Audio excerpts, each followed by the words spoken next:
પોલીસે 31ને લઈને એલર્ટ મોડમાં વિવિધ વિસ્તારોમાં વાહન ચેકિંગ તેમજ 12 પોઈન્ટ પર તપાસ। 31 ડિસેમ્બરની ઉજવણીમાં લોકોને મુશ્કેલીઓનો સામનો ન કરવો પડે અને અનિચ્છનીય બનાવ ન બને તે માટે ભાવનગર પોલીસ એક્શન મોડમાં આવી ગઈ છે।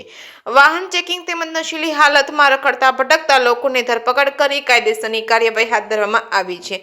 તદુપરાંત inter district entry expert point પર 7 ચેકપોસ્ટ ઊભી કરવામાં આવી છે અને આવતા જતા લોકોનું સઘન ચેકિંગ હાથ ધરવામાં આવી રહ્યું છે। ભાવનગર શહેરમાં 31 ડિસેમ્બરની ઉજવણીના નિર્ણયને ભાવનગર પોલીસ હાલ એક્શન મોડમાં આવી રહી છે। ઠેર ઠેર વાહન ચેકિંગ સહિત નશીલી હાલતે રખડતા ભટકતા લોકોને ઝડપી લેવા કાયદેસરની કાર્યવાહી હાથ ધરવામાં આવી છે। તદુપરાંત ઇન્ટર ડિસ્ટ્રિક્ટ એટલે કે બહારના જિલ્લાઓમાંથી આવવા જવા માટેના રસ્તા પર 7 જેટલી ચેકપોસ્ટ ઊભી કરવામાં આવી છે।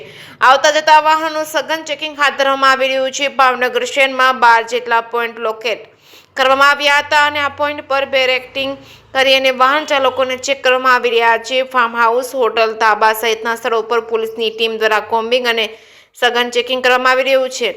તેમજ હિસ્ટ્રી સીટર એટલે કે દારૂ પીવાની લતવાળા અને દારૂ વેચવાની કુટેવ ધરાવતા તેમજ શરીર સંબંધી ગુના આચરતા ગુનેગારો પર વોચ રાખી કોમ્બિંગ કરવામાં આવી રહ્યું છે। તેમની સાથોસાથ ઇન્ટર પોલીસ સ્ટેશન વચ્ચે પણ પોલીસની ટુકડીઓ દ્વારા માઉથ એનાલિસિસ મશીન વડે ચેકિંગ કરવામાં આવી રહ્યું છે। ચેકિંગમાં માઉથ એનાલિઝર વડે લોકો નશીલી હાલતમાં વાહન ચલાવે છે કે નહીં તે અંગે ચેકિંગ હાથ ધરવામાં આવ્યું છે। હથિયારો સાથે રખડતા લોકોને પણ પકડી પાડવામાં આવ્યા હતા।